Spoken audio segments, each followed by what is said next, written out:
Hello, physical science students. Welcome to Tuesday. Today we're going to take some notes. It's going to be an easier day, so you got a notes to take today. You're going to have to send those to me, and then you're going to have to email me who I talk about or what I tell you to at towards the end. So I would be paying attention as you're going through this video.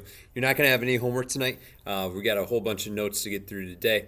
Then we'll get through the rest of section 2 tomorrow, and then we'll have a homework assignment due on Thursday. And then on Thursday, we're going to have a couple different review times, and then we're going to have a quiz at 1 o'clock in the afternoon like we've been doing the last couple weeks. It will all be multiple choice this week. So that's the case there. Hope that all of you are doing well on this Tuesday. Let's pray. Dear Lord, we want to thank you so much for bringing us here today on this Tuesday. We want to thank you for the blessings that you give us. We want to thank you for the opportunity to learn, even if it's different than what some of us like and what some of us were hoping we would be doing right now. Lord, we want to thank you for your Son, for his death, his resurrection, that you just continue to watch over and bless us and forgive us for all the things that we mess up and do wrong each and every day. Lord, you're awesome, and I just want to thank you for being you. All this we lift up to you in the name of your great and glorious Son, Jesus Christ. Amen. All right, so yesterday we talked about types of waves. We said mediums are what the waves go through. We said that our mechanical waves require a medium. We said electromagnetic waves do not require a medium. We said transverse, remember the particle motion was perpendicular to the actual energy. And we said that longitudinal, those two were both going the same direction. So as the particles were going left and right, the energy was also going left to right. Today we're going to talk through 4 really big characteristics of waves as we go. And so here we go. So section 2, characteristics of waves. All right, so we're going to have 4 properties that we're going to discuss through today. Amplitude and wavelength. And those are going to be measurements of distance. So if they're measurements of distance, we're probably going to be measuring them in meters. And then period and frequency are going to be measurements based on time. And so time probably based on seconds. We have a little bit different units for our period as we go and as we talk through there. All right, so here we go. Amplitude. Let me get out of your way. So amplitude, the maximum distance that the particles of a wave's medium vibrate from their rest position. In a transverse wave, it's the distance from the crest, from rest to position to the crest, or rest position to the trough. So here we go. So if I have a transverse wave, okay, here's my rest position. So I have my rest position there. So remember, your crest is your top point, your trough is your bottom point. So rest position to crest, that would be my amplitude. Rest position to trough, that would be my amplitude. Okay, and so those should be the exact same value as we go. So as we go, those are going to be the exact same value, but that's what the amplitude is. It's just from your rest position to the top, rest position to the bottom, and really what it's showing me is the more amplitude there is, the more energy the wave is actually carrying from one place to another. Think about those waves that we were talking about yesterday, right? The bigger the wave, the more energy it was carrying. The bigger the wave, that's the more amplitude that we actually have. All right, so amplitude from rest position to crest, rest position to trough if I am talking in a transverse wave. All right, transverse waves have the shape of a sine curve. I know we haven't talked a ton about sine curves. And so what we call it a lot of times is we're going to call it a sine wave.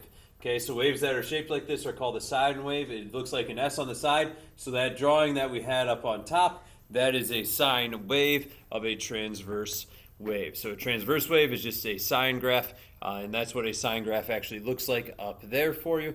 And so we call that a sine wave. All right, so let's just take a look real quick. We have this picture. Amplitude measures the amount of particle vibration. Here, what would my amplitude be? From the rest position to the top, it's 1 meter. From the rest position to the bottom, it is 1 meter. So rest position to crest, rest position to trough. Hey, our distance there would always be 1 meter, and so that's what my amplitude is. It's just from the rest position to crest, rest position to trough. All right, wavelength. If you think of the word wavelength, what do you probably think of? The length of a wave. That's exactly what a wavelength is. So here we go. Wavelength is the distance between 2 equivalent parts of a wave. So distance from any point on a wave to an identical point on the next wave. In a transverse wave, easiest way we're going to find it is going to be a crest to a crest or a trough to a trough. So if I look crest to my next crest, that is one wavelength because they are the same spot in both equations. Okay, so that's a wavelength. We'll talk about that symbol in here in a second. Trough to a trough, that is one wavelength. Now I could also look, hey, this is at the midpoint going up, this is at the midpoint going up, so that would also be a wavelength. So there are a ton of places that we can find our wavelengths as we go through a transverse wave, but the easiest is probably a crest to a crest or a trough to a trough. All right, so we should be okay on a wavelength, and we'll talk about what that symbol is that I drew up there in a minute. All right, next up. You're going to notice pretty much the top half of this is the same, but now on a longitudinal wave, we have our compression and our rarefaction. So we drew those yesterday. Remember, we had those compressions where they were tightly packed, rarefactions where they were not. All right, so in here, what's going to be the case? A compression to a compression, that will be a wavelength, and a rarefaction to a rarefaction, that will be a wavelength. All right, so hey, similar parts on the wave. Compression to another compression, similar parts. Rarefaction to a rarefaction, similar parts. So then we are set and we are ready to go. All right, so what we use is we use this thing, it's called a lambda. All right, so when using equations, it's represented by a lambda. That is what I was drawing up there. So lambda, if you want to enter this in, all you have to do is go to insert, and then you're going to go to special characters. You're going to type this in. When you type it in, you should see that. Just click on that, and it should enter in wherever it is in there.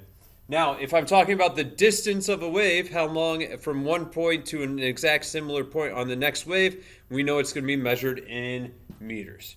All right, so the symbol that we use in the equation is going to be lambda, and we know that it is measured in meters.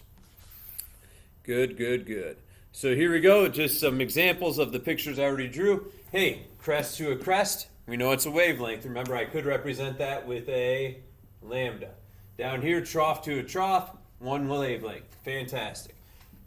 Compression, compression, one wavelength. Rarefaction, rarefaction, one wavelength. All right, and so it's similar parts on one wave to the next wave. We know it's going to be the wavelength. So remember, amplitude, how high or how low we are from the starting point. Wavelength, the distance from one point on a wave to the exact same point on the next wave and what it is there. All right, next up we're going to go period. I'm going to erase these couple little things that I drew. So give me 1 second to erase that. All right, so what a period is, the period is the time that it takes a complete cycle or wave oscillation to occur. Time required for one full wavelength of a wave to pass a certain point, represented in equations by a capital T, measured in seconds. All right, so if we take a look here, we had these pendulums that we talked through about a week ago. What one period is here is if I drop it, when does it get back to that spot and start over again? So one period would be boom, stop, right? So period, boom, boom, boom. And the time that it takes to get from there to there would be the case, right? It's not a period at the end of a sentence. You guys probably are thinking of a different type of period when you're dealing with females. Hey, and that's just the cycle, how long it takes for one cycle, right? Same thing with this period. It's how long it takes for one complete cycle. So period is going to be measured with in seconds. Tells me how long it takes for one complete cycle to happen. We represent it in equations with a capital T. All right, so period, time it takes for one complete cycle. All right, now frequency. Frequency is the number of cycles or vibration that happen per unit time. So number of wave produced in a given amount of time. Symbol for frequency is a lowercase f, and it's measured in hertz. All right, so if I take a look here, right? If I'm talking period, and I go like this, is my period very long? No, because I'm doing a whole bunch of these vibrations. What's the case with my frequency? My hand is shaking over and over and over and over and over again, right? So my frequency is pretty high as I look there. Now, if I do this, what's the case? Was my frequency very big? No, I just did one wave in that amount of time. What's the other thing? How long did that take? A long time. Okay, so I had a small number of waves, and one wave took a long time. So the period was very, very long. All right, so frequency. How many waves happen in a second? So if I'm just doing it with my hands here, right? If I do a wave like this, going to be a very low frequency because that took me a long time and I only did one wave in a second, right? And so the period of the wave would be much longer. Now if I do this, I just did like 5 in the amount of time I did the other one in 1. So the frequency would be way higher because it's way more frequent. You guys hear the word frequent. It means how often something happens. This frequency, how often does it happen? The more often it happens, the more frequent, the higher the frequency actually is. All right, so it's measured in hertz. I'm never going to actually quiz you on this guy, Heinrich Hertz, but that's just so you know who it's named after. Measures the number of vibrations per second. It's measured in hertz. One thing about a hertz is the vibrations per second. So it actually is just 1 hertz is just 1 over a second. That's actually what the units are going to be. Okay, so if I do 1 vibration per second, it's 1 hertz. If I do 2 vibrations per second, it's 2 hertz. If I did 20 vibrations per second, it would be 20 hertz. If I did 985 vibrations per second, it would be 985 hertz. All right, so we can hear between 20 and 20,000 hertz. Now keep in mind, not everyone has the exact same hearing range. If you think about it, older people, can they tend to hear pitches as high? No, there used to be an app on the phone like, hey, play this to see if old people can hear it, and they can't. Okay, same thing. Can dogs hear the same frequencies as us? No, right? If you have a dog whistle, it's really, really high pitched, higher than we can hear. Dogs can hear it just fine though. Okay, so we can hear different frequencies than other objects and other animals. Now, frequency and period are related. So what do I mean by that? They're going to be inverses of each other. Now remember, an inverse is when I have one goes up and the other one goes down. Okay, so if one goes down, the other one's going up. All right, so if my frequency is really, really high, that means I'm doing a ton of waves in a little amount of time, which means how long is each one going to be? Really, really small. So your frequency is high, your period would be really, really small. If my frequency is low, remember, am I doing many of these in a short amount of time? No, your period is going to be long. So the lower the frequency, the higher the actual period would be. All right, so the time, less time each vibration takes, good. More vibrations that happen in a second, less time each vibration actually takes. So as your frequency goes up, your period would be really, really small. If your frequency was really, really low, your period would be really big. It would take a long time for one wave to actually happen. All right, wave speed. We're going to talk through. We're not actually going to do any of the problems today, but wave speed, let's think about it. What do you think it's going to be? It's going to be the speed of the wave. Okay, so the speed of a wave is equal to the wavelength divided by the period, or to the frequency multiplied by the wavelength. Tells me how fast the wave moves. We're going to talk more about that tomorrow. How far the wave travels in a certain amount of time. So let's real quick talk. It says speed of a wave. A lot of times speed will say something like velocity. Good. Equal to wavelength. How do we represent wavelength in the equation again? Wavelength is represented by a lambda. Okay, so we have the lambda there. Divided by the period. Period in an equation is labeled with a capital T. Now, wavelength is just measured in meters. Period is just measured in seconds. So what are the units of my velocity going to be? Meters per second. Didn't we do that like 2 months ago? Of course we did, right? So your velocity is still going to be measured the same. All right, next thing. Velocity also equals your frequency times your wavelength. All right, frequency is measured in hertz. But what did you say 1 hertz was? We said it was 1 over a second. Lambda is still just measured in meters. So what are still my units? My units are still just meters per second.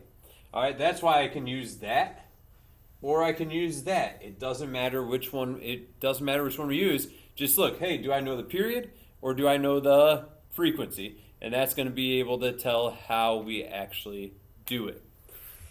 All right, next up. So speed. Hey, we already said measured in meters per second. Fantastic.